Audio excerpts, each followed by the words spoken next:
안녕하세요, 여러분. 오늘도 인생 노트를 찾아주셔서 감사합니다.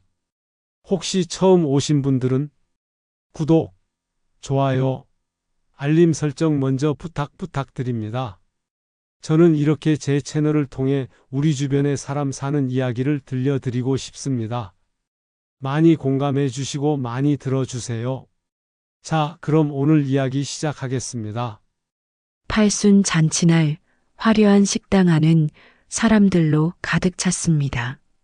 하지만 정작 주인공 순자의 아들 부부는 문 밖에서 발을 동동 구르고 있었죠. 제가 보낸 초대장을 받지 못했기 때문입니다. 며느리 세라는 울먹이며 소리쳤습니다. 어머니, 그래도 가족이잖아요. 하지만 순자는 차갑게 대답했습니다.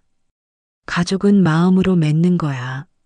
너희에게 마음이 읽혀지지가 않는데. 불과 10년 전만 해도 상상할 수 없던 일이었습니다.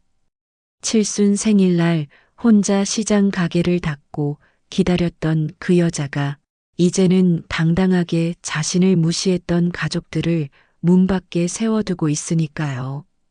대체 무슨 일이 있었던 걸까요? 어떻게 한 어머니가 자신의 아들과 며느리를 팔순 잔치에서 배제할 수 있었던 걸까요? 그 배경에는 10년간 쌓인 서운함과 배신, 그리고 마침내 자신을 되찾기로 결심한 한 여자의 용기가 있었습니다. 자, 지금부터 무슨 특별한 사연이 있었는지 지금 바로 시작해 보겠습니다. 제 칠순 생일은 지금도 선명하게 기억납니다. 그날 저는 새벽부터 시장 가게를 일찍 정리했어요. 평소보다 2시간이나 일찍 문을 닫았죠. 단골 손님들이 의아해하며 물었습니다. 사장님, 오늘 무슨 일 있어요? 저는 괜히 쑥스러워하며 대답했어요. 아, 오늘이 제 칠순이라서요. 손님들은 축하한다며 덕담을 건네주셨습니다. 그 말들이 참 고마웠어요. 집으로 돌아오는 길, 저는 설레는 마음을 감출 수가 없었습니다. 아들 민수가 분명 뭔가 준비했을 거라고 생각했거든요. 일부러 아무 말 안 하는 게 깜짝 파티를 준비하는 거겠지. 그렇게 믿었어요. 시장 상인들이 칠순인데 잔치를 안 하냐고 물었을 때도 자식이 뭔가를 준비한 것 같은데 말을 안 한다며 기대를 잔뜩 하고 있었지요. 현관문을 열고 들어섰는데 집안은 조용했습니다. 거실에 아들과 며느리 세라가 소파에 앉아 텔레비전을 보고 있었어요. 제가 먼저 말을 꺼냈습니다.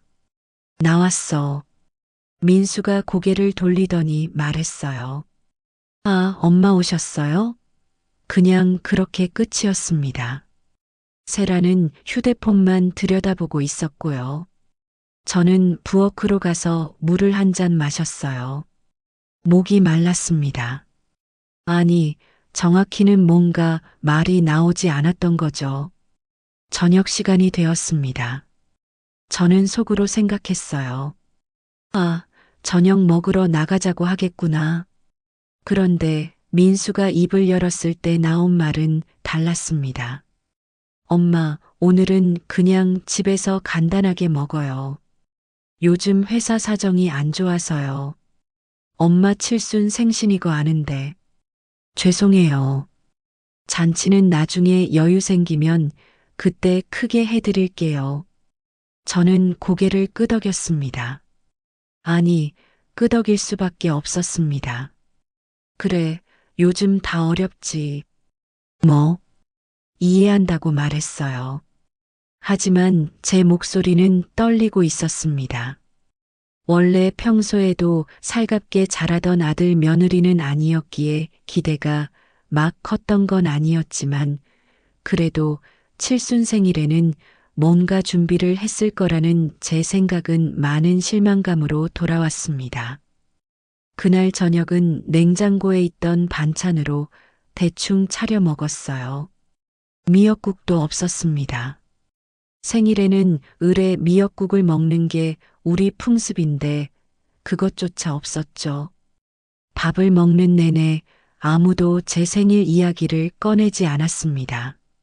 마치 오늘이 평범한 날인 것처럼요. 식사를 마치고 설거지를 하는데 며느리 세라가 거실에서 웃는 소리가 들렸어요.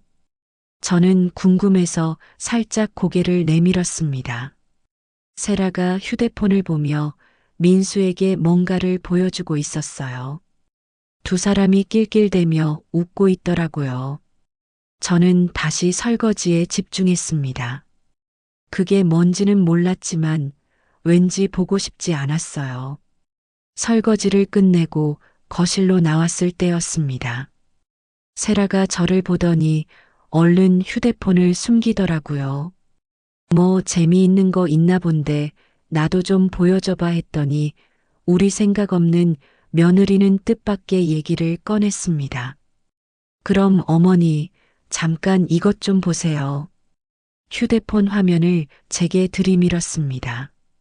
화면에는 공항에서 찍은 셀카 사진이 있었어요. 낯익은 얼굴들이었습니다.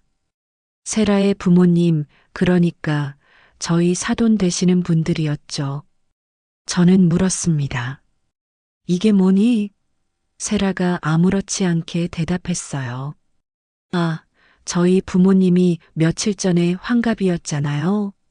그래서 제가 아껴 모아둔 돈으로 이번에 필리핀 세부로 해외여행 보내드렸어요. 그런데 이렇게 젊은 사람들처럼 옷 입고 젊은 사람들처럼 부위한 것 보세요. 너무 귀엽죠. 우리 엄마 아빠. 어, 그래. 언제 가신 거니? 오늘 출발하셨어요. 그 말을 듣는 순간 제 손이 떨렸습니다. 좀 전에 공항이었고 이제 비행기 타셨을 거예요. 세라는 아무렇지도 않게 말했습니다. 저는 그 자리에 서서 한참을 멍하니 있었어요. 머릿속이 복잡했습니다. 요즘 환갑에는 잔치도 안 한다는데 사돈 환갑에는 해외여행까지 보내주면서 정작 내 칠순에는 미역국조차 없다니요. 다시 회사 사정이 어렵다고 했던 민수의 말들이 되살아났죠. 거짓말이었습니다. 돈이 없는 게 아니라 저한테 쓰고 싶지 않았던 거였어요. 그날 밤 저는 잠을 이룰 수가 없었습니다. 천장만 바라보며 누워 있었어요. 눈물이 나올 것 같았지만 참았습니다. 울면 지는 것 같았거든요. 하지만 가슴속에서는 뭔가가 무너져 내리는 소리가 들렸어요. 다음 날 아침 저는 일찍 일어나 시장으로 갔습니다. 가게 문을 열고 준비를 하는데 옆 가게 사장님이 오셨어요. 순자 씨, 어제 칠순이었다며? 축하해. 왜 잔치에 초대 안 했어? 서운하게. 당연히 잔치를 한 줄 알고 물으시는 몇몇 상인분들 때문에 많이 곤란했지만 진심으로 축하해 주시는 분들 얼굴을 보며 너무 감사했어요. 근처 옷가게 사장님이 물었습니다. 아들이 잔치 크게 해줬겠네? 저는 웃으며 대답했어요. 아니, 요즘 경기가 안 좋아서 조촐하게 했어. 거짓말이었습니다. 조촐하게라도 하지 않았으니까요. 시장 친구 명숙이가 찾아왔습니다. 우리는 30년 지기였어요. 명숙이는 제 표정만 봐도 뭔가 잘못됐다는 걸 알았습니다. 무슨 일 있어? 저는 아무것도 아니라고 했지만 명숙이는 포기하지 않았어요. 결국 저는 너무 속상한 마음에 어제 있었던 일을 털어놨습니다. 명숙이는 한숨을 쉬며 말했어요. 순자야, 이 말이 위로가 될지 모르겠지만 요즘은 그렇대. 부모가 자식한테 기대지 않고 자식이 하자는 대로 하는 게 부모나 자식이나 편한 세상이래. 자식이 알아서 챙겨주면 고맙고 아니어도 너무 실망하지 않게. 많이 기대지 않는 게 좋은 거래. 그 말에 저는 허탈하게 웃었습니다. 한 달 전 명숙이는 크게 칠순잔치를 치룬 터라 저는 그 말이 크게 와닿지 않았습니다. 내가 뭘 잘못했을까요? 내가 뭘 기대를 크게 했을까요? 사업이 어려워서 잔치를 못할 수 있지만 칠순 생일날 미역국 한 그릇 받아먹지 못할 정도로 내가 자식에게 그리 못난 애미였을까요? 하나밖에 없는 자식이라 애지중지 키워온 자식인데 홀로 있는 애미에게는 쓸 마음이 없으면서 사돈내외에게는 한없이 잘하는 아들 며느리에게 많이 서운했습니다. 그날 이후로 저는 달라지기 시작했습니다. 일단 시장 근처 작은 오피스텔로 분가를 했어요. 작지만 내 공간이 생겨 오히려 마음이 편안했습니다. 아들 부부를 보는 시선이 예전 같지 않았어요. 민수가 전화를 하면 예전에는 반가워서 목소리가 밝아졌는데 이제는 그냥 담담하게 받았습니다. 이젠 제가 없어서 그런지 세라가 반찬을 가져가는 횟수가 잦았지만 아무 말하지 않고 그냥 다 내줬어요. 민수와 세라는 제 변화를 눈치채지 못했습니다. 아니, 관심이 없었던 거겠죠. 나는 온몸으로 서운함을 표현하고 있는데 그들은 오히려 제가 없어 편안해 보였어요. 어느 날 민수가 전화를 했어요. 엄마, 요즘 가게는 좀 돼요? 수입이 어때요? 평소에도 제 안부보다 늘 가게 매출에 대해 물었던 질문이었는데 저도 이제야 눈치를 챘습니다. 돈이 궁금한 거였어요. 제 안부가 아니라 제 매출 통장 잔고가 궁금했던 거죠. 예전엔 자세하게 말해줬었는데 이젠 본심을 알고부턴 그냥 그럭저럭이라고 대답했습니다. 민수는 거기서 한 발 더 나갔어요. 엄마, 혹시 목돈 좀 있으세요? 회사에서 투자할 때가 있는데 자금이 좀 필요해서요. 저는 잠시 말을 멈췄습니다. 그러고는 말했어요.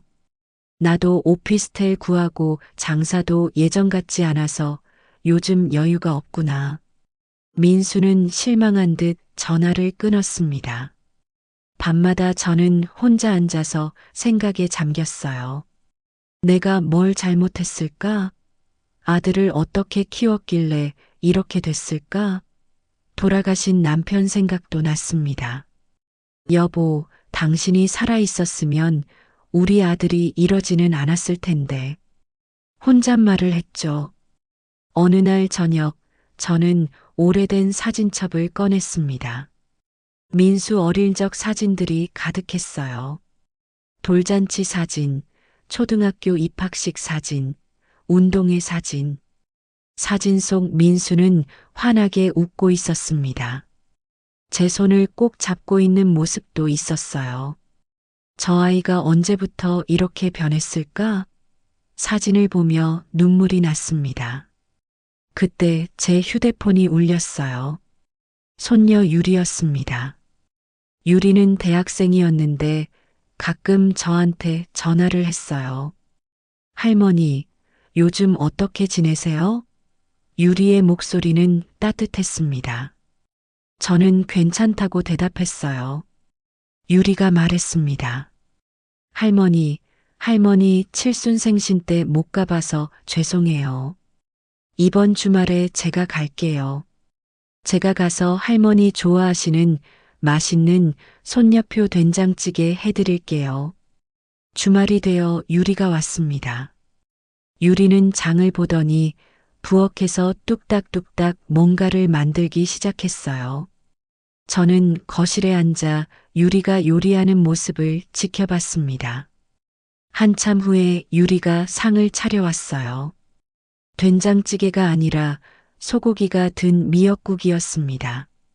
할머니, 칠순 때 미역국 못 드셨죠? 그래서 유튜브 보고 공부해서 이렇게 만들어 봤는데 맛이 있을지 모르겠어요. 그 말에 저는 눈물이 쏟아질 뻔했습니다. 참았어요. 유리 앞에서 울고 싶지 않았거든요. 고맙다, 우리 유리. 밥을 먹으며 유리가 물었습니다. 할머니, 아빠, 엄마가 할머니한테 잘해드려요? 저는 잠깐 망설이다가 대답했어요. 그럼 잘해주지. 유리는 제 눈을 똑바로 쳐다봤습니다. 저한테 거짓말 안 하셔도 돼요, 할머니. 저도 이제 다 알아요. 할머니 표정만 봐도 다 안다고요. 저는 한숨을 쉬었어요. 그러고는 조금씩 이야기를 꺼냈습니다. 칠순 생일 이야기, 사돈 환갑여행 이야기, 그동안 쌓인 서운함들을요. 유리는 분노했습니다.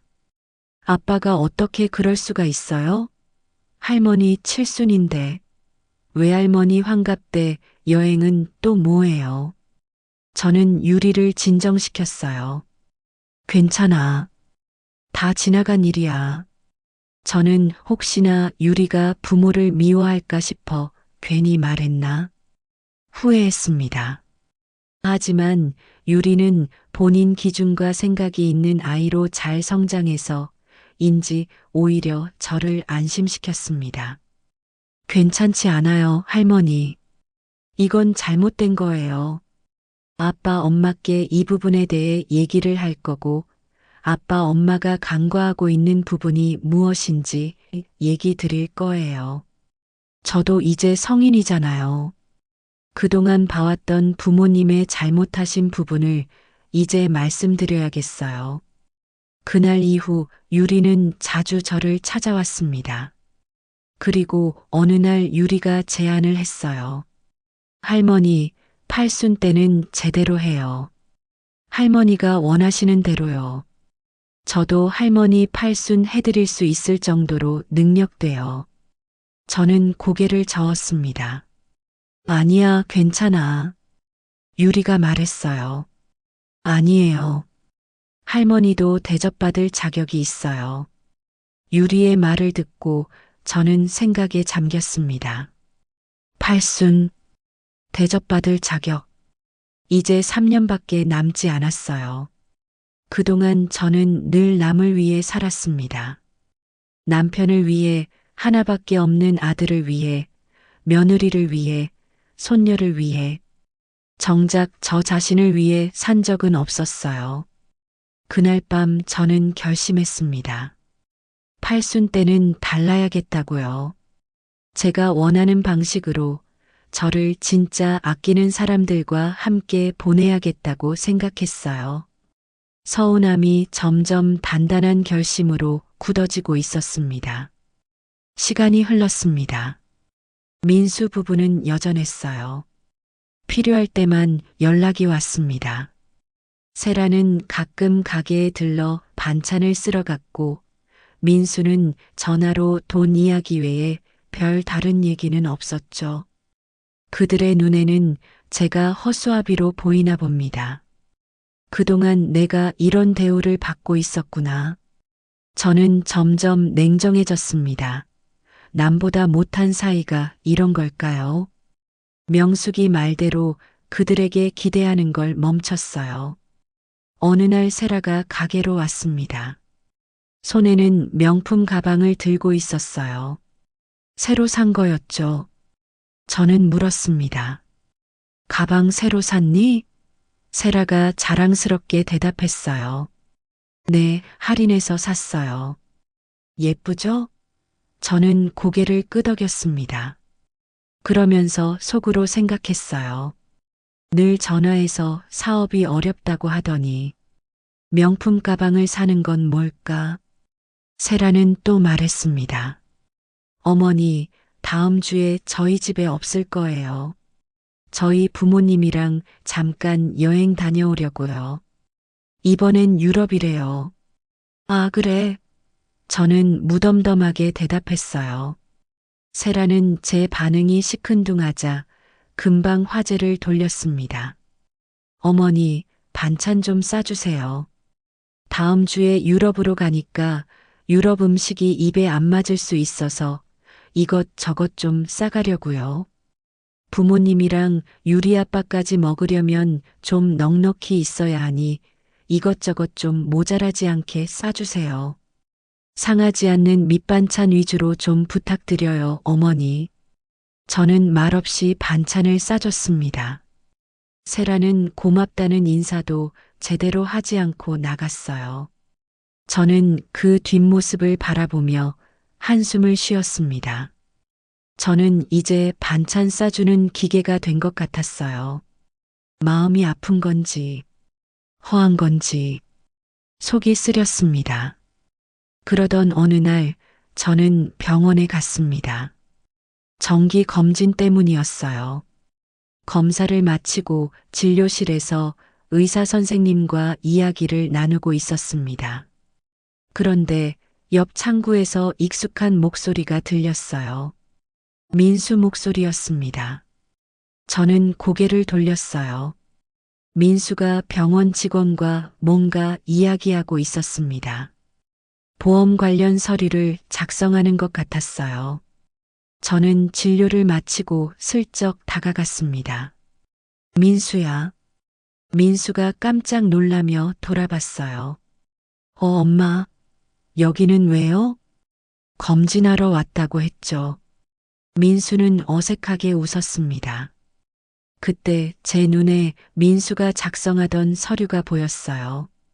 보험금 수령인 명의가 적혀 있었는데 제 이름이 아니었습니다. 민수 본인 이름이었어요. 저는 물었습니다. 그게 뭐니?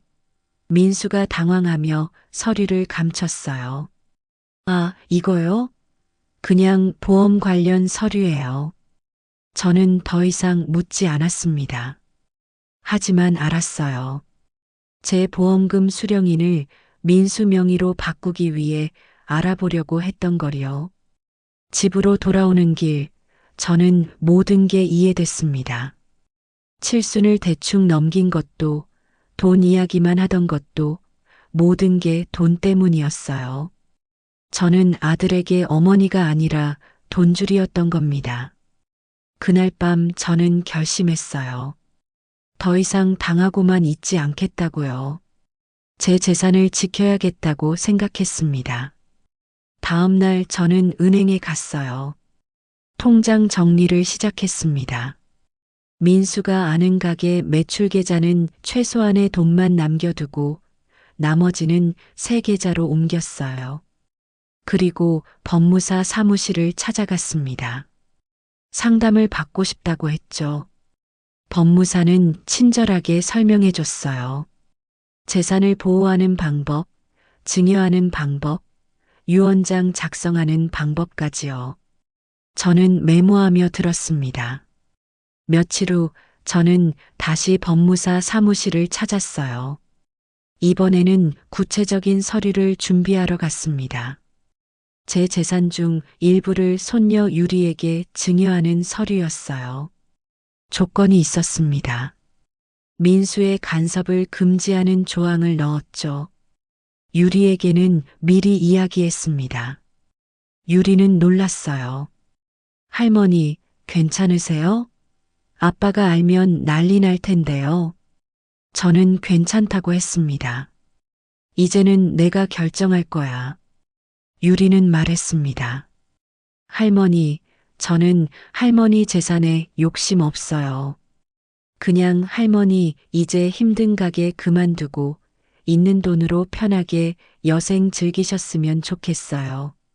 할머니도 여행도 가고 좋은 옷도 입고 맛있고 건강한 음식도 드시면서 하루하루 행복하게요. 유리의 말을 듣고 또 한 번 생각에 잠겼습니다. 내가 힘들 때 내 옆에 있을 사람이 누군지. 서류 작성을 마치고 집으로 돌아왔습니다. 저는 책상 서랍을 열고 공책을 꺼냈어요. 그리고 적기 시작했습니다. 팔순 준비 계획이었어요. 누구를 초대할지, 어디서 할지, 어떻게 할지 하나하나 적어 내려갔습니다. 명단을 작성하면서 저는 고민했어요. 민수 부부를 초대할 것인가 말 것인가. 한참을 생각하다가 결정했습니다. 초대하지 않기로요. 그들은 제 칠순을 무시하고 관심 없어 했으니 팔순도 마찬가지일 거라고 생각했어요. 노인네 생일이 뭐가 그리 중요하다고 생각하겠죠. 축하하지 않을 사람들을 초대하는 건 의미가 없었어요. 제 생의 마지막이 될 수 있는 생일잔치인데 진심으로 저를 축하해 주시는 분들만 초대하고 싶었습니다. 시장 친구들에게는 이야기했습니다. 명수가 내 팔순 때 꼭 와줘. 명수기는 놀라며 물었어요. 벌써 팔순 준비해? 아직 한참 남았잖아. 저는 웃으며 대답했습니다. 미리미리 준비해야지. 이번에는 제대로 할 거야.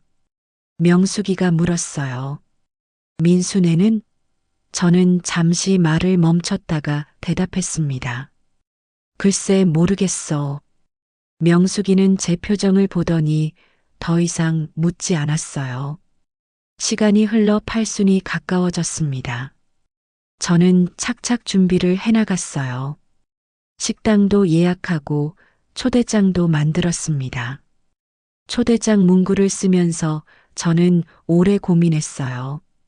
어떻게 써야 제 마음을 담을 수 있을까? 결국 이렇게 썼습니다. 저 이순자의 팔순을 진심으로 축하해 주실 분들을 초대합니다. 초대받을 자격은 마음이 있는 분에게만 주어집니다. 그 문구를 보며 저는 씁쓸하게 웃었어요. 제 아들이 이 초대장을 받을 자격이 있을까? 초대장을 발송하기 시작했습니다. 시장 상인들, 동네 어르신들, 봉사단체 사람들, 그리고 손녀 유리에게요. 민수 부부에게는 보내지 않았습니다. 여전히 마음이 없는 그들에게 초대장을 보내는 건 이 잔치의 취지와는 맞지 않았으니까요. 얼마 후 민수한테서 전화가 왔어요. 엄마, 유리가 그러던데 혹시 팔순 준비하세요? 저는 그렇다고 대답했습니다. 민수가 말했어요. 엄마, 칠순도 못했는데 팔순은 저희가 해드릴게요. 제가 해드린다고 했잖아요. 저는 단호하게 말했어요. 아니야, 내가 알아서 한다. 신경 쓰지 마라. 민수는 당황한 듯 했습니다. 엄마, 그래도 저희가 해야죠. 아들이 어머니 팔순을 챙기는 게 당연한 거 아니에요? 아니, 그리고 잔치를 하면서 왜 저한테는 말씀을 안 하셨어요? 누가 보면 불효자인 줄 알겠어요. 잔치를 안 하면 모를까, 잔치를 하면서 왜 저한테 얘기를 안 하시냐고요. 아들이 어머니 팔순잔치 하는 걸 모르는 게 말이 돼요? 어머니 이러시는 거 자식 욕먹이는 거예요. 말문이 막혔습니다. 잠시 침묵이 흘렀어요. 민수가 조심스럽게 물었습니다.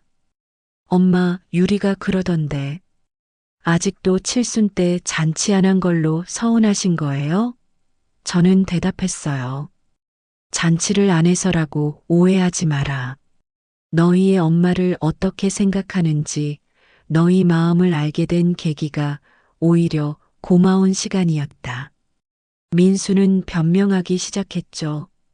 엄마, 그때는 정말 회사 사정이 어려워서 그랬어요.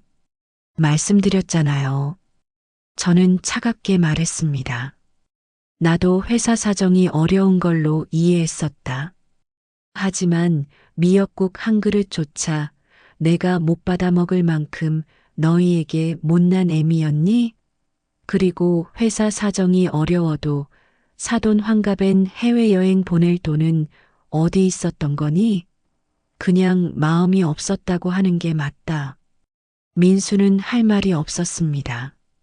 저는 전화를 끊었습니다. 더 이상 변명을 듣고 싶지 않았거든요.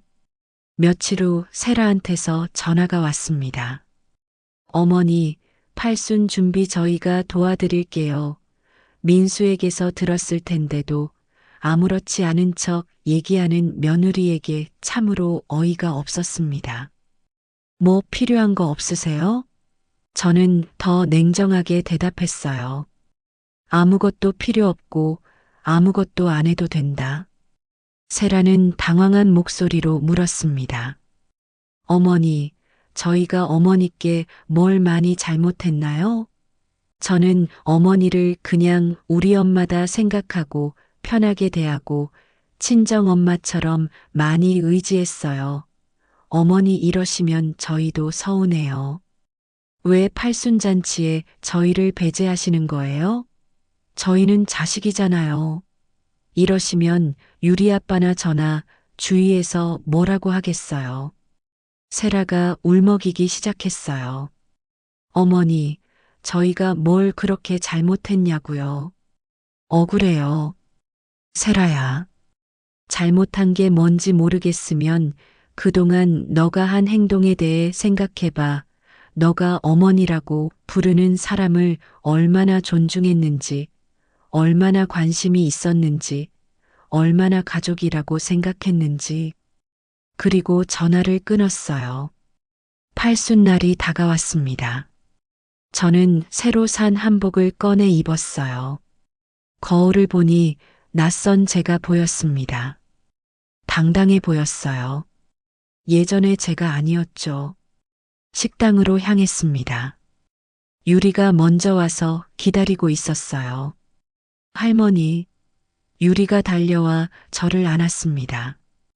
오늘 정말 멋지세요. 할머니 부탁처럼 오늘 아빠 엄마께는 말씀드리지 않았어요. 마음이 무겁지만 할머니 말씀을 존중해요. 오늘은 할머니의 날이니 할머니 하고 싶은 대로 다 하는 거예요. 저는 유리를 안으며 눈물이 날 뻔했어요. 참았습니다. 오늘은 울지 않기로 했거든요. 하나둘씩 손님들이 도착했습니다. 시장 친구들, 동네 어르신들, 봉사단체 사람들, 모두가 축하해줬어요. 진심으로요. 그 마음들이 느껴졌습니다. 모두의 감사함을 느끼고 있던 그때 자리 한쪽에 민수 부부가 앉아 있었어요. 초대받지 못했는데도 찾아온 거죠. 세라는 울먹이고 있었고 민수는 굳은 표정이었어요. 저는 그들을 보며 마음이 흔들렸습니다. 하지만 다시 단단해졌어요. 민수가 다가왔습니다. 엄마, 저는 대답하지 않았어요. 세라가 울며 말했습니다. 어머니, 그래도 저희는 가족이잖아요. 저는 그들을 똑바로 쳐다봤습니다. 제 목소리는 차가웠습니다. 가족이라고 그랬니? 너희는 날 가족으로 대했니? 오늘 잔치날 날 축하하기보다는 그저 잔치에 너희들이 없으면 사람들이 너희를 불효자라고 욕할까봐. 그 걱정만 하는 너희가 과연 가족일까? 가족은 마음과 마음을 나누는 사이야. 그게 가족인 거야. 민수와 세라는 고개를 숙였어요. 세라는 계속 울고 있었죠. 저는 식당 입구 직원에게 눈짓했습니다. 직원이 다가와 민수 부부에게 말했어요. 죄송합니다만 여기는 초대받은 분들만 입장 가능합니다. 민수가 항변했어요. 저 아들인데요. 직원은 난처한 표정을 지었습니다. 제가 나섰어요. 오늘은 초대받은 사람만 들어올 수 있어. 너희는 초대하지 않았어. 돌아가. 민수의 얼굴이 굳었습니다. 엄마, 이게 무슨 짓이에요? 오늘은 내가 나를 축하하는 내 잔치날이야. 시끄럽게 하고 싶지 않아. 가거라. 사람들이 웅성거리기 시작했습니다. 저는 신경 쓰지 않았어요. 민수 부부는 결국 식당 밖으로 나갔습니다. 문이 닫히는 소리가 들렸어요. 저는 깊게 숨을 쉬었습니다. 행사가 시작됐습니다. 사회자가 저를 소개했어요. 저는 단상에 올라갔습니다. 마이크를 잡으니 손이 떨렸어요. 하지만 목소리는 단단했습니다. 오늘 이 자리에 와주신 분들께 감사드립니다. 저는 말을 시작했어요. 여러분은 저를 잊지 않고 기억해 주셨어요. 진심으로 축하해 주셨죠. 그게 얼마나 감사한지 모릅니다. 박수 소리가 터져 나왔어요. 저는 계속 말했습니다. 팔순을 맞으며 깨달은 게 있어요. 나이 든다는 건 초라해지는 게 아니라는 거요. 진짜 나를 아끼는 사람이 누군지 알게 되는 거더라고요. 사람들이 고개를 끄덕였습니다. 오늘 이 자리에 못 온 사람도 있습니다. 저는 잠시 말을 멈췄어요. 아까 보셨겠지만 제 아들 부부요. 초대하지 않았어요. 왜냐하면 그들은 제 생일 잔치를 원치 않거든요. 식당이 조용해졌습니다. 하지만 저는 원망하지 않습니다. 저는 웃으며 말했어요. 그저 제가 대접받을 자격이 있다는 걸 보여주고 싶었을 뿐이에요. 박수가 터져 나왔어요. 우레와 같은 박수였습니다. 단상에서 내려오는데 눈물이 났어요. 참으려 했는데 흘러내렸습니다. 하지만 슬픈 눈물이 아니었어요. 후련한 눈물이었죠. 유리가 달려와 저를 안았습니다. 할머니, 정말 멋있었어요. 식사 시간이 되었습니다. 맛있는 음식들이 나왔어요. 사람들과 이야기를 나누며 밥을 먹었습니다. 오랜만에 편안한 식사였어요. 누구 눈치도 보지 않고 제가 주인공이 되는 자리였죠. 행사가 끝나고 집으로 돌아왔습니다. 오피스텔로 돌아오니 민수 부부가 문 앞에서 기다리고 있었어요. 저를 기다리고 있었던 겁니다. 저는 놀라지 않았어요. 예상했거든요. 민수가 벌떡 일어났습니다. 엄마, 왜 이러시는 거예요? 왜 이렇게까지 하세요? 저는 가방을 내려놓으며 대답했어요. 뭐가 그렇게 억울하니? 사람들에게 너가 만천하에 불효자가 된 거, 넌 엄마 마음은 여전히 모르고 너네 생각만 하고 있구나. 엄마가 오죽했으면 이러겠어. 세라가 끼어들었어요. 어머니, 저희가 뭘 잘못했는지 말씀해 주세요. 알아야 고치죠. 저희 정말 모르겠어서 그래요. 저는 소파에 앉으며 말했습니다. 칠순 때 생각 안 나니? 두 사람은 고개를 숙였어요. 그날 너희가 뭐라고 했는지 기억하니? 저는 차분하게 말했어요. 회사 사정이 어렵다고 했지. 그런데 사돈 환갑엔 해외여행을 보냈더라. 세라가 변명했습니다. 그건 그때는 상황이 달라서요. 상황이 달라서? 저는 비웃었어요. 내 칠순보다 사돈 환갑이 더 중요했다는 거지. 세라는 대답하지 못했습니다. 민수도 마찬가지였어요. 그리고 보험금명에 바꾼 것도 알아. 저는 말을 이었습니다. 내가 바보인 줄 알았니? 민수의 얼굴이 하얗게 질렸어요. 그게 아니라요. 뭐가 아니야. 저는 목소리를 높였습니다. 이후에도 마찬가지였어. 민수, 너는 내가 분가하고 혼자 지내는데도 한번 들여다보지도 않고 가끔 전화해서는 내 안부보다도 왜 그렇게 가게 매출을 묻는지. 세라, 너는 매번 가게에 와서 반찬만 가져갈 줄 알지 한번 제대로 인사는 했어? 남보다도 못한 취급을 받으면서 그동안 내가 왜 그렇게 답답하게 살았나 싶다. 엄마, 죄송해요. 민수가 무릎을 꿇었어요. 정말 잘못했어요. 용서해 주세요. 세라도 따라 무릎을 꿇었습니다. 저는 그들을 내려다봤어요. 마음이 흔들렸습니다. 하지만 곧 다시 단단해졌어요. 사과는 말로 하는 게 아니야. 저는 냉정하게 말했습니다. 시간이 증명해야 해. 진심인지 아닌지는 행동으로 보여줘. 민수가 고개를 들었어요. 기회를 주시는 거예요? 저는 대답하지 않았습니다.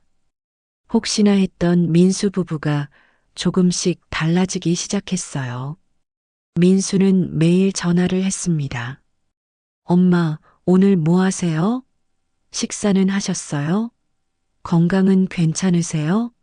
처음에는 어색했어요.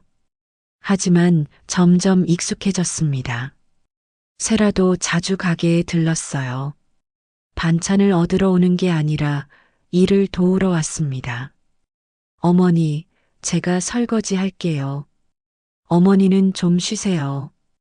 저는 고맙다고 했지만 경계는 풀지 않았어요. 어느 날 민수가 찾아왔습니다.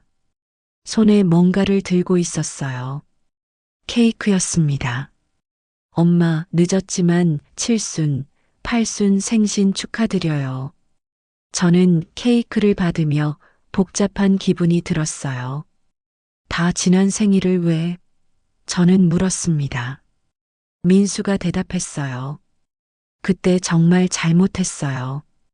이 케이크 하나로 모든 게 용서되지는 않겠지만 뒤늦게라도 진심으로 축하드리고 싶었어요. 저는 케이크를 테이블에 내려놓았습니다. 민수를 보며 말했어요. 고맙긴 한데 아직은 믿기지 않아. 민수는 고개를 끄덕였어요. 이해해요. 천천히 보여드릴게요. 그 말에 저는 한숨을 쉬었습니다. 그래, 천천히 보자꾸나. 시간이 흘렀습니다. 민수 부부는 꾸준히 노력했어요. 매주 찾아왔고 전화도 자주 했습니다. 하지만 저는 쉽게 마음을 열지 않았어요. 아니, 열지 못했어요. 한번 무너진 신뢰는 쉽게 회복되지 않았거든요. 어느 날 저는 봉사활동을 시작했습니다. 동네 복지관에서 노인분들께 식사를 대접하는 봉사였어요. 일주일에 2번씩 갔습니다. 요리를 하고 배식을 하고 설거지도 했어요. 봉사를 하면서 저는 행복했습니다. 누군가에게 도움이 된다는 게 좋았어요. 특히 혼자 사시는 어르신들이 맛있게 드시는 모습을 보면 뿌듯했죠. 제가 받지 못한 대접을 다른 분들께 해드리는 기분이었습니다. 유리가 봉사 현장을 찾아왔어요. 할머니, 제가 영상 찍어도 돼요? 저는 괜찮다고 했습니다. 유리는 카메라를 들고 제가 봉사하는 모습을 찍기 시작했어요. 영상을 찍으며 유리가 질문했습니다. 할머니, 왜 봉사활동을 시작하셨어요? 저는 웃으며 대답했어요. 나도 누군가에게 필요한 사람이고 싶어서. 유리가 고개를 끄덕였습니다. 며칠 후 유리가 저를 찾아왔어요. 휴대폰을 보여주며 말했습니다. 할머니, 이거 보세요. 화면에는 제가 봉사하는 영상이 올라와 있었어요. 조회수가 엄청났습니다. 댓글도 많았어요. 정말 멋지신 분이네요. 저도 할머니처럼 살고 싶어요. 팔순에 이렇게 활기차시다니 존경스러워요. 댓글들을 읽으며 저는 뭉클했습니다. 사람들이 저를 응원하고 있었어요. 영상이 더 퍼지면서 저는 작은 유명 인사가 됐습니다. 길을 걸으면 사람들이 알아봤어요. 순자 할머니 아니세요? 저는 어색하게 웃으며 인사했습니다. 방송국에서 연락이 왔어요. 인터뷰를 하고 싶다고 했습니다. 저는 처음에는 거절하려 했어요. 하지만 유리가 설득했습니다. 할머니 이야기가 많은 분들에게 힘이 될 거예요. 결국 인터뷰를 하기로 했습니다. 방송국 스튜디오에 갔어요. 처음 가보는 곳이라 긴장됐습니다. 하지만 진행자가 친절해서 금방 편해졌어요. 팔순 잔치 때 아들 부부를 초대하지 않으셨다면서요? 진행자가 물었습니다. 저는 고개를 끄덕였어요. 네, 그랬어요. 왜 그러셨어요? 저는 잠시 생각하다가 대답했습니다. 저는 담담하고 솔직하게 이야기했어요. 회사 사정이 어렵다며 잔치를 미뤘는데 알고 보니 사돈 환갑엔 해외여행을 보냈더라고요. 그때 깨달았어요. 나는 우선순위가 아니구나. 스튜디오가 조용해졌습니다. 진행자가 조심스럽게 물었어요. 서운하셨겠어요. 저는 웃었습니다. 서운한 정도가 아니었죠. 하지만 그 덕분에 제 인생을 되찾았어요. 어떻게요? 진행자가 앞으로 몸을 숙였습니다. 저는 말했어요. 팔순은 제가 다시 태어난 날이에요. 남을 위해 사는 게 아니라 저를 위해 사는 법을 배웠거든요. 그리고 제가 이렇게 방송에서 솔직하게 아들 얘기를 할 수 있는 건 지금 그 아들 내외가 많이 바뀌었기 때문입니다.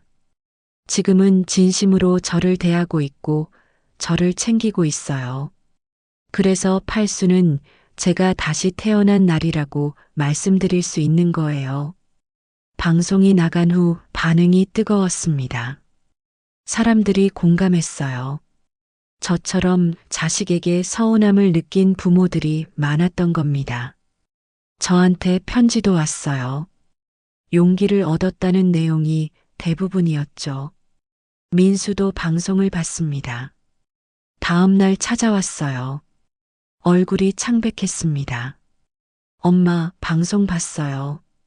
저는 차를 끓이며 대답했어요. 그래, 봤구나. 민수가 말했습니다. 엄마가 그렇게 힘드셨는지 몰랐어요. 저는 찻잔을 내려놓으며 말했어요. 몰랐던 게 아니라 관심이 없었던 거겠지. 민수는 고개를 숙였습니다. 정말 죄송해요. 민수의 목소리가 떨렸어요. 이제라도 제대로 하고 싶어요. 저는 민수를 바라봤습니다. 눈물이 고여 있었어요. 진심인 것 같았습니다. 민수야, 나는 요즘 행복하다. 이제부턴 너희들의 말을 조금씩 믿어볼 생각이야. 마음이 느껴지고 있거든. 믿음을 서로 나눠서일까요? 그 후 민수는 정말 달라졌어요. 매일 안부 전화를 했고 주말마다 찾아왔습니다. 가게 일도 도와줬어요. 무거운 물건을 날라주고 청소도 해줬죠. 세라도 마찬가지였습니다. 명품 가방 자랑은 사라졌어요. 대신 제 건강을 챙기기 시작했습니다. 어머니, 병원 검진 받으셨어요? 약은 잘 드세요? 저는 그런 세라가 낯설었어요. 어느 날 민수가 봉사 현장에 왔습니다. 저를 도우러 온 거였어요. 처음에는 서툴렀지만 점점 익숙해졌습니다. 노인분들께 식사를 대접하며 민수가 말했어요. 엄마가 왜 이 일을 하시는지 알겠어요. 저는 물었습니다. 왜? 민수가 대답했어요. 누군가에게 필요한 사람이 되는 게 얼마나 소중한지 깨달았어요. 지금에서야 제가 어른이 되어가고 있는 것 같아요. 그 말에 저는 가슴이 뛰었습니다. 계절이 바뀌었습니다. 민수 부부의 노력은 계속됐어요. 어느 날 제가 먼저 민수에게 전화를 했어요. 민수야, 내일 시간 있니? 민수는 놀란 듯 했습니다. 네, 있어요. 무슨 일이세요? 같이 밥 먹자. 저는 담담하게 말했습니다. 민수는 기뻐하며 대답했어요. 네. 어디서 만날까요? 우리 집으로 와. 내가 밥 해줄게. 민수의 목소리가 밝아졌습니다. 다음 날 민수 가족이 모두 왔어요. 세라와 유리도 함께였습니다. 저는 정성껏 음식을 준비했어요. 민수가 좋아하는 음식들로요. 오랜만에 가족이 한 상에 둘러앉았습니다. 밥을 먹으며 저는 말했어요. 민수야, 세라야, 엄마 요즘 마음이 참 좋아. 너희들이 노력하는 모습에 기분이 좋아서 그런지 요즘 건강도 좋아지는 것 같아. 민수가 웃으며 대답했습니다. 엄마 덕분에 저희가 뭘 잘못하고 사는지 알게 됐어요. 저희 받아주셔서 너무 감사해요, 엄마. 엄마가 저희랑 멀어지시고부터 알았어요. 엄마가 저희에게 해주신 게 엄청 컸다는 것을. 그걸 모르고 받기만 할 줄 알았지. 감사한 줄은 몰랐던 것 같아요. 유리에게도 많이 부끄럽더라고요. 가족이 되기 위해 많이 돌아왔지만 그래도 이제부터라도 우리 잘 지내보자. 고맙다. 식사를 마치고 민수가 설거지를 했습니다. 세라도 도왔어요. 저는 거실에 앉아 그 모습을 지켜봤습니다. 유리가 옆에 앉으며 말했어요. 할머니, 행복해 보이세요. 저는 웃었습니다. 그래, 조금은. 유리가 제 손을 잡았어요. 할머니가 용기 내신 덕분이에요. 저는 유리의 손을 꼭 쥐었습니다. 그날 밤 혼자 누워 생각했어요. 용서한 건가? 아직은 모르겠어요. 하지만 한 가지는 확실합니다. 저는 더 이상 예전의 순자가 아니에요. 남의 눈치를 보며 사는 사람이 아니라 제 인생의 주인이 됐으니까요.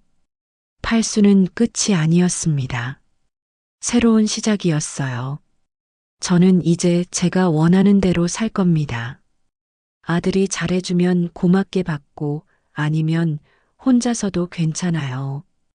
더 이상 누구에게도 기대지 않을 거니까요. 밤하늘을 보며 저는 중얼거렸습니다. 여보, 나 이제 좀 살 것 같아.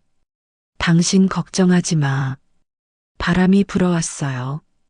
마치 남편이 대답하는 것 같았습니다. 다음 날 아침 저는 일찍 일어나 시장으로 갔어요.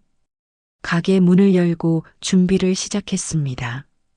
단골 손님들이 하나둘 찾아왔어요. 사장님, 요즘 표정이 밝아지셨어요. 저는 웃으며 대답했습니다. 그런가요? 명숙이가 들어왔어요. 순자야, 너 정말 달라졌다. 뭐가? 저는 물었습니다. 명숙이가 말했어요. 전에는 늘 눈치 보는 것 같더니 이제는 당당해 보여. 저는 웃었습니다. 이제야 나답게 사는 법을 배웠나 봐. 명숙이가 제 어깨를 두드렸어요. 민수도 세라도 너한테 너무 잘한다고 들었어. 다 잘 됐어. 계속 그렇게 살아. 저녁 무렵 민수한테서 전화가 왔습니다. 엄마, 오늘 저녁 같이 드실래요? 저는 잠시 생각하다가 대답했어요. 오늘은 바빠서 안 될 것 같아. 민수는 아쉬워했지만 이해한다고 했습니다. 전화를 끊고 저는 미소 지었어요. 예전 같았으면 무조건 응했을 텐데 이제는 제 일정을 우선시할 수 있게 됐어요. 작은 변화지만 큰 의미가 있었습니다. 봉사 시간이 되어 복지관으로 갔습니다. 오늘도 많은 어르신들이 기다리고 계셨어요. 저는 앞치마를 두르고 요리를 시작했습니다. 옆에서 젊은 자원봉사자가 도와줬어요. 할머니, 이렇게 매번 오시는 게 힘드시지 않으세요? 젊은이가 물었습니다. 저는 고개를 저었어요. 전혀. 오히려 이게 내 낙이야. 여기 오면 내가 필요한 사람이 되거든. 배식 시간이 되었습니다. 어르신들이 줄을 서서 기다리셨어요. 한 분 한 분께 음식을 담아드리며 저는 행복했습니다. 고맙습니다, 순자 씨. 어르신들이 인사하셨어요. 저도 웃으며 인사했습니다. 봉사를 마치고 집으로 돌아왔어요. 문을 열었는데 현관에 택배 상자가 놓여 있었습니다. 민수가 보낸 거였어요. 상자를 열어보니 건강식품이 들어 있었습니다. 쪽지도 있었어요. 엄마, 건강 챙기세요. 사랑합니다. 쪽지를 읽으며 저는 복잡한 심정이 들었어요. 미운 마음과 고마운 마음이 섞여 있었습니다. 그날 밤 저는 일기를 썼습니다. 오랜만에 쓰는 일기였어요. 오늘도 좋은 하루였다. 봉사도 하고 아들에게서 선물도 받았다. 완전히 용서한 건 아니지만 조금씩 나아지고 있다. 이 정도면 괜찮은 것 같다. 다음 날 유리가 찾아왔습니다. 할머니, 제가 할머니 이야기로 다큐멘터리를 만들고 싶어요. 저는 놀랐어요. 다큐멘터리? 유리가 고개를 끄덕였습니다. 네, 할머니처럼 용기 내는 노인분들 이야기를요. 저는 고민했습니다. 제 이야기가 그렇게 특별한가? 유리가 말했어요. 특별해요, 할머니. 많은 분들이 공감하실 거예요. 저는 결국 허락했습니다. 촬영이 시작됐어요. 유리는 제 일상을 따라다니며 카메라에 담았습니다. 시장 가게에서 일하는 모습, 봉사하는 모습, 친구들과 이야기하는 모습까지요. 인터뷰도 했습니다. 유리가 질문했어요. 할머니, 팔수는 할머니에게 어떤 의미예요? 저는 잠시 생각하다가 대답했습니다. 내가 다시 태어난 날이야. 남을 위해 사는 게 아니라 나를 위해 사는 법을 배운 날이지. 촬영은 몇 주간 이어졌어요. 민수 부부도 인터뷰에 응했습니다. 민수는 카메라 앞에서 솔직하게 말했어요. 저는 최악의 아들이었어요. 늘 옆에 있는 엄마의 존재를 무시했고 제 앞에 돈만 생각했죠. 이제야 후회하고 있습니다. 세라도 눈물을 흘리며 말했습니다. 제가 너무 이기적이었어요. 늘 챙겨주시던 시어머니의 마음은 당연하게 생각하고 살았어요. 용서받을 자격이 없지만 평생 속죄하며 살겠습니다. 다큐멘터리가 완성됐습니다. 시사회가 열렸어요. 작은 영화관에서였는데 많은 사람들이 왔습니다. 불이 꺼지고 화면이 밝아졌어요. 제 얼굴이 크게 비쳤습니다. 화면 속 저는 말하고 있었어요. 팔수는 끝이 아니라 시작입니다. 이제부터가 진짜 제 인생이에요. 관객들이 조용히 지켜봤습니다. 다큐멘터리는 제 칠순 이야기부터 시작했어요. 혼자 케이크를 바라보던 모습, 사돈 환갑 여행 사진을 보던 순간 그 모든 서운함이 담겨 있었습니다. 그리고 팔순 준비 과정이 나왔어요. 초대장을 만들고 명단을 작성하고 아들 부부를 제외하기로 결정하던 순간까지요. 관객들이 숨죽이며 봤습니다. 팔순 잔치 장면이 나왔습니다. 문 밖으로 쫓겨나던 민수 부부, 차갑게 대하던 제 모습, 단상에서 연설하던 장면까지 누군가 훌쩍이는 소리가 들렸어요. 마지막 장면은 봉사하는 제 모습이었습니다. 화면 속 저는 웃고 있었어요. 진심으로 행복한 얼굴이었죠. 그리고 내레이션이 흘렀습니다. 유리의 목소리였어요. 할머니의 복수는 화려하지 않았습니다. 하지만 세상에서 가장 품이 있었죠. 할머니는 스스로를 지켰고 존엄을 되찾았습니다. 팔수는 할머니가 다시 태어난 날이었습니다. 영화가 끝나고 불이 켜졌어요. 박수가 터져 나왔습니다. 저는 자리에서 일어나 인사했습니다. 사람들이 환호했어요. 질의응답 시간이 있었습니다. 한 여성분이 손을 들었어요. 아들을 용서하셨나요? 저는 마이크를 잡고 대답했습니다. 용서는 진행형이에요. 완전히 용서한 건 아니지만 노력하는 모습을 보고 있어요. 또 다른 분이 물었습니다. 후회하지 않으세요? 저는 웃었어요. 전혀요. 오히려 더 일찍 이렇게 할 걸 후회해요. 관객들이 웃었습니다. 시사회가 끝나고 민수가 다가왔어요. 엄마, 영화 정말 좋았어요. 저는 고개를 끄덕였습니다. 민수가 조심스럽게 물었어요. 엄마는 이제 행복하세요? 저는 잠시 생각하다가 대답했습니다. 응, 행복해. 예전보다 훨씬. 민수가 미소 지었어요. 다행이에요. 저는 민수의 어깨를 두드렸습니다. 너도 행복해야 해. 다큐멘터리는 온라인으로도 공개됐어요. 조회수가 빠르게 올라갔습니다. 댓글도 쏟아졌어요. 저도 용기를 내야겠어요. 우리 엄마도 이런 마음이셨을까요? 눈물이 났어요. 댓글들을 읽으며 저는 뭉클했습니다. 방송 출연 제의도 많이 왔어요. 하지만 저는 대부분 거절했습니다. 유명해지고 싶어서 한 일이 아니었거든요. 그저 제 존엄을 지키고 싶었을 뿐이에요. 계절이 또 바뀌었습니다. 어느덧 제 팔순에서 시간이 꽤 흘렀어요. 민수 부부는 여전히 노력하고 있었습니다. 저도 조금씩 마음을 열어가고 있었고요. 어느 날 민수가 제안했어요. 엄마, 우리 가족 여행 가요. 저는 놀랐습니다. 가족 여행? 네, 엄마가 가고 싶은 곳 어디든 가요. 저는 고민했어요. 결국 제주도로 가기로 했습니다. 오랜만에 가족 모두가 함께하는 여행이었어요. 민수, 세라, 유리, 그리고 저. 공항에서 비행기를 기다리며 저는 이상한 기분이 들었습니다. 제주도는 아름다웠어요.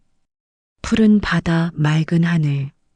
우리는 함께 해변을 걸었습니다. 민수가 제 팔을 잡아줬어요. 조심하세요, 엄마. 저는 고맙다고 했습니다. 저녁에는 맛있는 해산물을 먹었어요. 가족이 둘러앉아 밥을 먹는 게 언제만인지 모르겠더라고요. 세라가 제 그릇에 음식을 덜어줬습니다. 어머니, 이거 드셔보세요. 호텔 방에서 유리가 물었어요. 할머니, 즐거우세요? 저는 고개를 끄덕였습니다. 응, 즐거워. 유리가 웃으며 말했어요. 다행이에요. 저는 유리를 안았습니다. 여행 마지막 날, 우리는 일출을 보러 갔어요. 새벽 공기가 차가웠습니다. 하지만 곧 해가 떠올랐어요. 붉은 태양이 수평선 위로 천천히 올라왔죠. 저는 그 광경을 보며 생각했습니다. 제 인생도 저 태양 같구나. 한번 졌다가 다시 떠오르는 거. 팔순이 바로 그 순간이었어요. 눈물이 났습니다. 하지만 슬픈 눈물이 아니었어요. 민수가 옆에서 말했어요. 엄마, 울지 마세요. 저는 웃으며 대답했습니다. 이건 기쁜 눈물이야. 민수도 따라 울다가 함께 웃었어요. 집으로 돌아온 후 일상이 이어졌습니다. 시장 가게, 봉사활동, 가끔씩 만나는 가족들. 평범하지만 행복한 날들이었어요. 어느 날 명숙이가 물었습니다. 순자야, 이제 민수를 용서한 거야? 저는 잠시 생각하다가 대답했어요. 글쎄, 용서라는 게 뭔지 모르겠어. 그냥 받아들이는 것 같아. 명숙이가 고개를 끄덕였어요. 그것도 용서 아닐까? 저는 웃었습니다. 그런가? 명숙이가 제 손을 잡았어요. 넌 잘하고 있어, 순자야. 밤에 혼자 앉아 차를 마시며 저는 돌아봤습니다. 칠순부터 지금까지의 시간들을요. 많은 일이 있었어요. 서운함, 분노, 결심, 그리고 조금씩의 화해까지. 후회하느냐고 묻는다면 아니라고 대답할 겁니다. 저는 제가 선택한 길을 후회하지 않아요. 팔순 잔치에서 아들을 배제한 것도, 냉정하게 대한 것도요. 그게 저를 지키는 방법이었으니까요. 물론 완벽하게 행복한 건 아니에요. 아직도 가끔 서운할 때가 있습니다. 하지만 예전처럼 참지는 않아요. 제 감정을 솔직하게 표현하죠. 민수도 달라졌어요. 예전처럼 돈 이야기를 하지 않습니다. 대신 제 건강과 기분을 물어봐요. 완벽하진 않지만 노력하는 게 보여요. 세라는 이제 제게 진심으로 대하는 것 같아요. 명품 자랑도 사라졌고 제 의견을 존중해 줍니다. 작은 변화지만 의미 있어요. 유리는 여전히 제 편이에요. 자주 찾아와서 이야기를 나눕니다. 할머니, 오늘 기분 어때요? 그럴 때마다 저는 행복하다고 대답해요. 계절이 또 바뀌고 있습니다. 어느덧 제 나이도 1살 더 먹었어요. 하지만 나이는 숫자에 불과해요. 중요한 건 어떻게 사느냐니까요. 저는 이제 제가 원하는 대로 살고 있습니다. 누구 눈치 보지 않고 제 감정을 솔직하게 표현하며 저를 아끼는 사람들과 시간을 보내요. 봉사활동도 계속하고 있어요. 그게 제 삶의 활력소거든요. 누군가에게 필요한 사람이 된다는 게 얼마나 좋은지 몰라요. 가끔 예전 제 모습이 떠오릅니다. 칠순날 혼자 케이크를 바라보던 그 여자요. 참 많이 변했어요. 그때의 저는 슬펐지만 지금의 저는 당당합니다. 사람들이 물어요. 어떻게 그렇게 용기를 낼 수 있었냐고요. 저는 대답합니다. 더 이상 잃을 게 없었으니까요. 존엄마저 잃을 바엔 차라리 혼자 사는 게 낫다고 생각했어요. 그 선택이 옳았는지는 모르겠어요. 하지만 후회하지 않습니다. 제 인생은 제가 결정하는 거니까요. 남이 뭐라든 상관없어요. 오늘도 저는 시장 가게를 열었습니다. 단골 손님들이 찾아왔어요.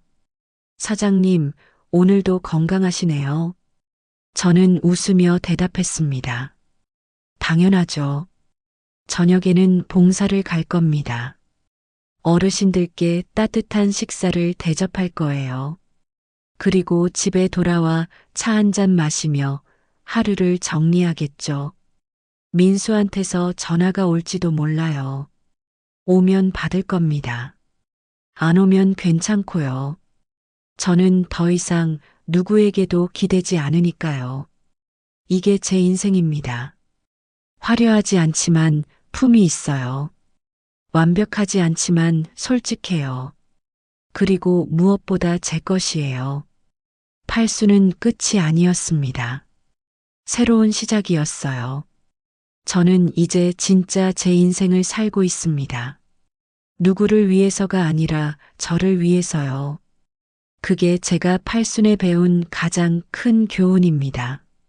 나이가 들어도 늦지 않았다는 것, 언제든 다시 시작할 수 있다는 것, 그리고 제 존엄은 제가 지켜야 한다는 거요.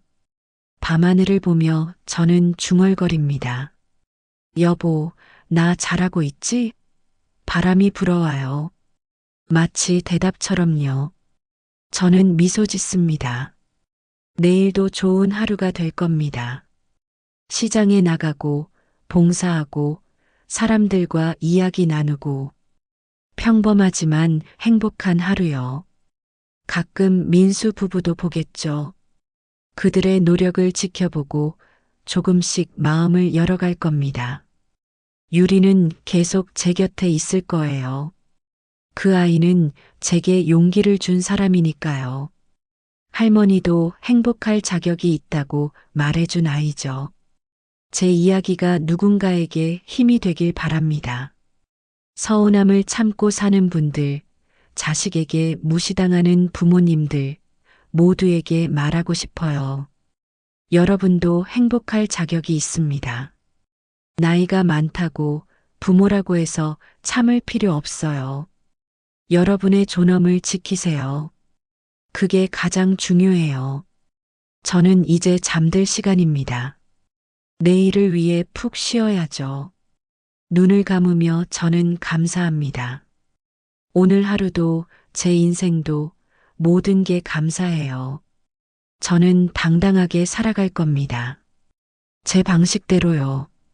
좋은 밤입니다. 내일도 좋은 날이 되겠죠. 저는 그렇게 믿습니다. 그리고 계속 살아갈 거예요. 품위 있게, 당당하게, 행복하게요. 여러분, 오늘 이야기는 여기까지입니다. 이 이야기가 마음에 드셨다면 좋아요와 구독 다시 한번 부탁드립니다. 그리고 댓글로 여러분의 생각도 나눠주세요. 인생노트 다음 이야기에서 또 뵙겠습니다.